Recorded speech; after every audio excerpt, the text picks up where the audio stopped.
Good morning all of you. हमारे YouTube channel geography junction पे आपका हार्दिक स्वागत है। आज हम बात करेंगे मुख्य रूप से कि अपर्दन किस प्रकार से होता है या अपर्दन के लिए कौन कौन सी जो क्रियाएं हैं जो अपर्दन करने का काम करती है, उनका क्या कारण है अपर्दन करने का, या अपन बात करेंगे कौन कौन से कारक हैं जो अपर्दन करते हैं, अपर्दन किन कारकों के द्वारा होता है। जैसे मैं बता दूं आपको, सामान्य रूप से अपर्दन का मतलब होता है किसी परत का या किसी भी चट्टान का टूटकर एक स्थान से दूसरे स्थान पर जाना। यह मुख्य रूप से कहलाता है अपर्दन। यानी कोई भी कण है चट्टान का, यहां से टूटकर यहां दूसरी जगह चला गया तो यह क्या हो गया, अपर्दन हो गया। फिर अपर्दन करने वाले कारक, जैसे अपन बात करते हैं, अब ये जो तोड़ने का, चट्टान को तोड़ने का कारण नदी के जल द्वारा हो सकता है, हिमानी द्वारा हो सकता है, मरुस्थल में पवन द्वारा हो सकता है, महासागरों में जो सागरीय तरंगे होती है वो चट्टानों को तोड़ती है। तो ये कई प्रकार से हो सकता है। इनमें हिमानी द्वारा ये हो सकता है, जल द्वारा।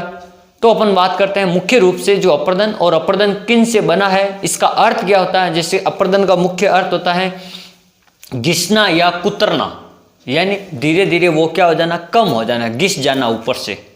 तो जैसे अपन बात करते हैं अपर्दन को अपन इंग्लिश में कहते हैं इरोजन। अपर्दन शब्द लेटिन भाषा के, अपर्दन शब्द लेटिन भाषा के एडुकेर शब्द से बना है। यानी इस शब्द से ERODERE एडुकेर शब्द से बना है, जिसका अर्थ होता है कुतरना या घिसना। क्या होता है, जिसका अर्थ यानी घिस घिस के क्या चट्टान कम हो जाती है, या कुतरना मतलब जैसे चूहे वगैरह होता है ना, वो उसको धीरे धीरे तोड़ते रहते हैं, तो वो कुतरना हो गया चूहे द्वारा। तो कोई भी चट्टान हो सकती है ऐसे। जैसे अपन बात करते हैं मरुस्थल में चूहे द्वारा खोदा जाता है, जैसे कोई भी चट्टान होती है उसको खोद देते हैं खरगोश वगैरह, तो वो कुतरना हो गया। अपर्दन एक गतिशील प्रक्रिया, किस प्रकार की, अपर्दन गतिशील मतलब एक कण का दूसरे स्थान पर जाना। अपर्दन गतिशील है और अपक्षय हमेशा क्या है, स्थितिक थी। तो यह एक गतिशील प्रक्रिया है जिसमें सेल द्वारा, यानी कोई भी चट्टान द्वारा, हिमानी द्वारा, भूमिगत जल द्वारा, लहरों द्वारा, वायु द्वारा तथा नदियों द्वारा घिसती, ये जो नदियां हैं, सैल है, जल है, हिमानी है, ये क्या करती है, चट्टान को या तो घिसती है धीरे धीरे, या उनको काटती है। या तो घिसेगी या उनको काटेगी या उनको स्थानांतरित कर देगी एक स्थान से दूसरे स्थान पर, या अपन कहेंगे उसको परिवहित। परिवहित का मतलब होता है एक स्थान से दूसरे स्थान पर ले जाना। तो ये जो कार्य होता है परिवहित होकर निक्षेपित हो जाना, यहां से टूटकर दूसरी जगह पर चली गई, तो ये होता है परिवहित होकर निक्षेपित हो जाना। यह प्रक्रिया क्या कहलाती है, आपकी अपर्दन कहलाती है। फिर अपन बात करते हैं अपर्दन की निम्न विधियां। अब अपर्दन कौन कौन सी जो विधियों द्वारा होता है, जैसे अपन बात करते हैं पहला अपघर्षण। अपर्दन के द्वारा कौन सी क्रिया होती है, पहली क्रिया होती है अपघर्षण। जब अपर्दनकारी कारक जैसे कौन कौन से कारक होते हैं, जैसे नदी भी कर सकती है, हिमानी कर सकता है, भूमिगत जल कर सकती है, महासागरीय तरंगे, ये सभी जो कारक हैं जो चट्टान को तोड़ने में सहायक होते हैं, या कोई भी जो स्थल भाग है वहां से एक स्थान से दूसरे स्थान पर कणों को अपर्दित कर सकते हैं।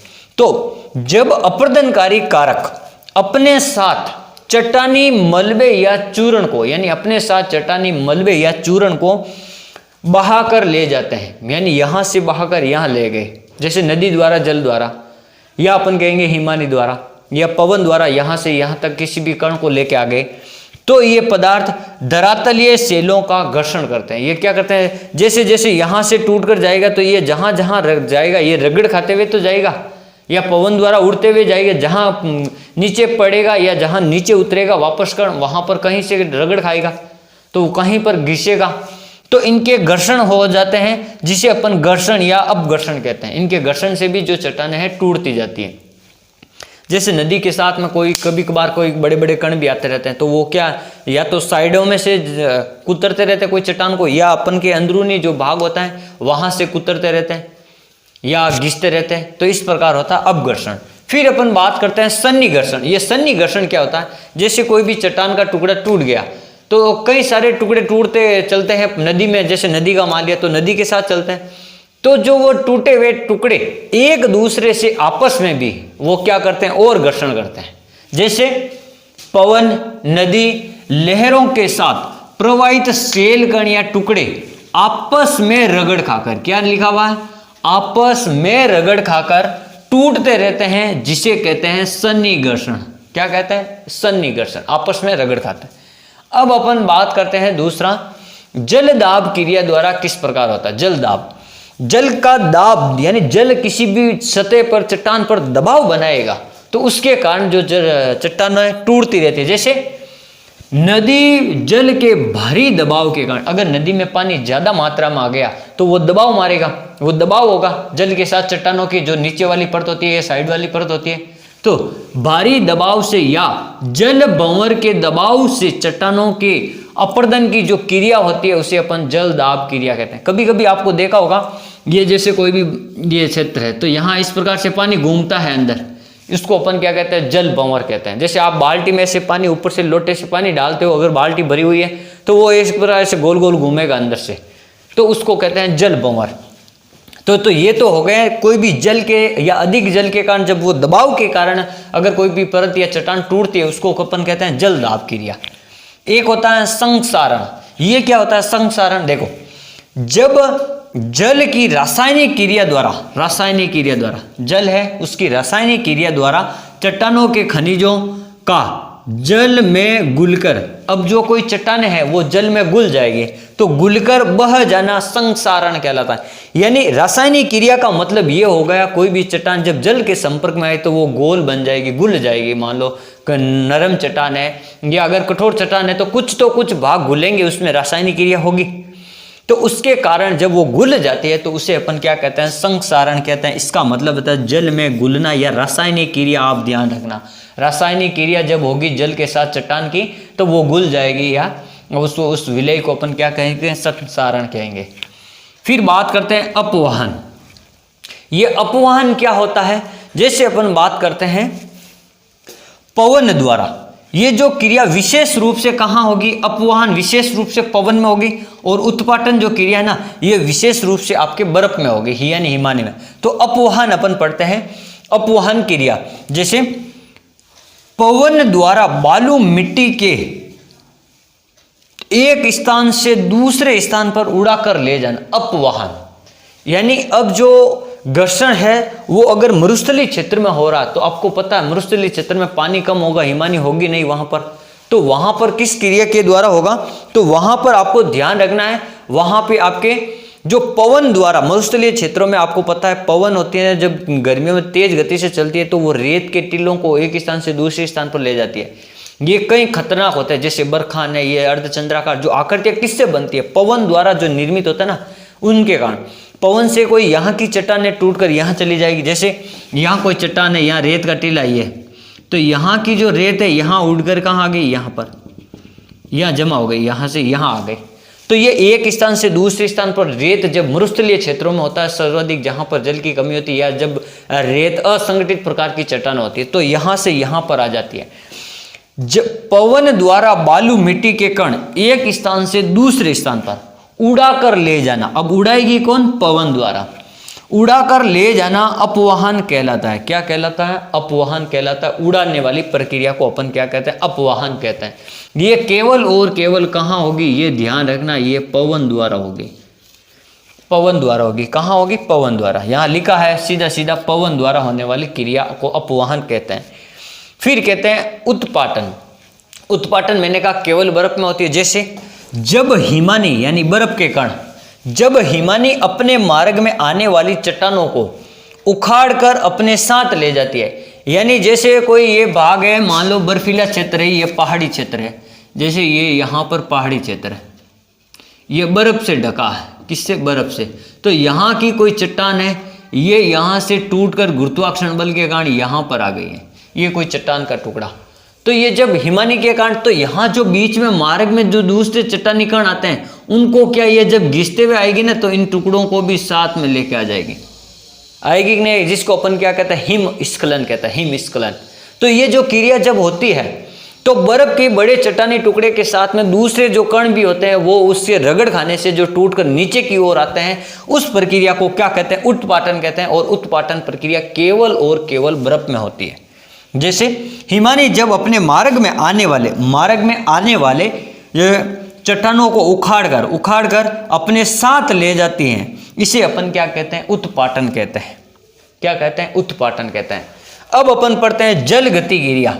जल गति के द्वारा किस प्रकार होगा? यहां पर तो अपन ने पढ़ा था जल दाब, यानी अधिक दाब लगेगा। अब जल क्रिया, जब जल की तीव्र गति के कारण चट्टान टूट फूट कर, अब जैसे मान लो कभी बारिश में, जैसे नदी नॉर्मल वे चलती है, बारिश हो गई तो बारिश में जब क्या होगा, जल जो बारिश का पानी नदी में मिल जाने के कारण या सहायक नदियों का पानी नदी में मिल जाने के कारण उसकी जो जल की रफ्तार होती है वो तेज हो जाती है। जैसे नदी कहीं पहले यहाँ इस मार्ग में चल रही थी, अब जैसे भी यहाँ से पानी आया बरसात का, ये नदी यहाँ चलने लगी यहाँ पर, तो यहाँ से जो कण वगैरह होते हैं तो वो भी उनको उड़ाकर या उनको क्या जल अपने साथ में जल गति की क्रिया द्वारा, यानी तीव्र गति के द्वारा जब यहाँ के चट्टानी कणों को भी नदी अपने पानी के साथ में बहा कर ले जाती है, उस प्रक्रिया को अपन क्या कहते हैं? जल गति क्रिया। यानी जब नदी है ये नदी क्या करेगी? यहाँ से छोटे छोटे कणों को क्या करेगी? पानी के साथ में अपने साथ में यहाँ लेके आ गई। मान लो यहाँ लेके आ गई, यहाँ इस प्रकार से ये यहाँ लेके आ गई, तो ये एक स्थान से दूसरे स्थान पर नदी के जल के तीव्र प्रभाव के कारण, यानी तेज गति से आने के कारण जब चट्टानी टुकड़े होते हैं वो नदी के बहाव के साथ में एक स्थान से दूसरे स्थान पर चले जाते हैं। जैसे अपन कहते हैं डेल्टा का निर्माण होता है, बाढ़ के मैदान का निर्माण कैसे होता है? नदी के साथ में जो कण आते हैं ना, रेत के कण या जो जलोढ़क होते हैं, वो एक स्थान से आकर दूसरे स्थान पर जमा हो जाते हैं, निक्षेपित हो जाते हैं, तो उनके द्वारा बाढ़ के मैदान या डेल्टा का निर्माण होता है। तो वो प्रक्रिया क्या कहलाती है? जल गति क्रिया के द्वारा भी अपन कह सकते हैं। ये सागरीय तरंगों तथा नदी द्वारा होती है, सागरीय तरंगों में हो सकती है और नदी के द्वारा भी हो सकती है। और जो अपन ने पढ़ा ये संसारण, ये भूमिगत जल में भी हो सकता है, नदी के साथ साथ कहाँ हो सकता है? भूमिगत जल में। और जो ये जल दाब क्रिया है ये आपके सागरीय तरंगों में भी हो सकती है और नदी में भी हो सकती है। तो ये आज अपन ने मुख्य रूप से पढ़ा कि जो जल गति क्रिया होती है या जो अपर्दन होता है, वो एक अपर्दन शब्द तो मैंने आपको बता दिया, इसका अर्थ होता है घिसना या कुतरना। यानी कोई भी चट्टान होती है धीरे धीरे समय के साथ में जब वो पुरानी हो जाती है या वो जल ताप दाब क्रिया के किसी भी रासायनिक क्रिया के कारण वो कमजोर हो जाती है या उनके जो कण है असंगठित हो जाते हैं, ढीले हो जाते हैं, तब उनका क्या होना? अपर्दन होना शुरू हो जाता है। और अपर्दन मैंने आपको बता दिया कि ये एक गतिशील क्रिया, अपर्दन का मतलब यहाँ से जो कण टूटेगा ना वो एक स्थान से दूसरे स्थान पर जाएगा, तो इस क्रिया को अपन क्या कहते हैं? अपर्दन क्रिया कहते हैं। अपर्दन एक गतिशील क्रिया। अब अपर्दन किन कारकों से होती है ये भी मैंने आपको बता दिया कि नदी द्वारा अपर्दन हो सकता है, हिमानी द्वारा हो सकता है, जल द्वारा हो सकता है, भूमिगत जल द्वारा हो सकता है, पवन द्वारा हो सकता है, या सागरीय जो तरंग होती है ना, सागर में जो तरंग है वो भी क्या करती हैं? कभी तट पर इतनी जोर से आकर धक्का मारती हैं कि तट को तोड़ते हैं या तट की जो चट्टान होती है उनको तोड़कर दूसरे स्थान पर ले जाती है। अपन कहते हैं ना कभी कभी महासागरों में जो समुद्री जो सुनामी आते हैं उनके कारण कई सारे जो चट्टानी कण हैं वो क्या हो जाते हैं? किनारे पे आ जाते हैं। वो किस कारण होते हैं? वहाँ बीच की जो चट्टानों को पानी के साथ में एक स्थान से दूसरे स्थान पर लाया जाता है।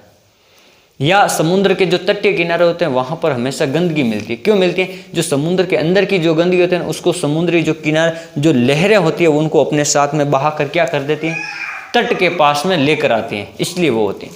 तो अपने मुख्य रूप से अपर्दन की विधियां पढ़ी। एक मैंने विधि बताया था अपघर्षण, यानी मिट्टी का या चट्टान का टूटना, अपने स्थान से टूटकर दूसरे स्थान पर जाना।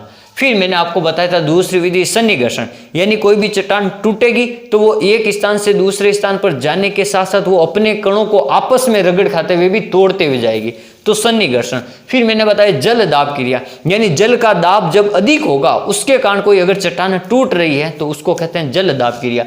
फिर मैंने बताया था संसारण। संसारण क्रिया कब होता है? जब रासायनिक क्रिया होगी। कोई भी चट्टान है, अगर चट्टान किसी जल के साथ में मिलेगी तो रासायनिक क्रिया होगी, उसके कारण वो चट्टान क्या गुल जाएगी। क्या कर जाएगी? गुल जाएगी, तो उसके कारण जो चट्टान टूटती है। फिर मैंने बताया था अपवाहन। अपवाहन जो प्रक्रिया होती है केवल और केवल कहाँ होती है? पवन द्वारा एक स्थान से दूसरे स्थान पर चट्टान को तोड़कर लाने की क्रिया। फिर मैंने आपको बताया था उत्पाटन। उत्पाटन क्रिया केवल और केवल हिमानी में होती है। हिमानी जो स्थलखंड होते हैं उनको जब वो तोड़ते हुए रगड़ खाते हुए नीचे की ओर आते हैं गुरुत्वाकर्षण बल के कारण, तो वो अपने साथ में कई सारे जो चट्टानों के कणों को एक स्थान से दूसरे स्थान पर ले जाते हैं।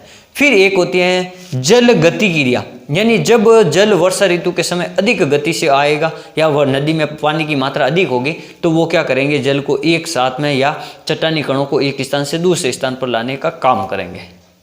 तो इस प्रकार आज हमने पढ़ा मुख्य रूप से अपरदन के बारे में, अपरदन क्या होता है। Thank you.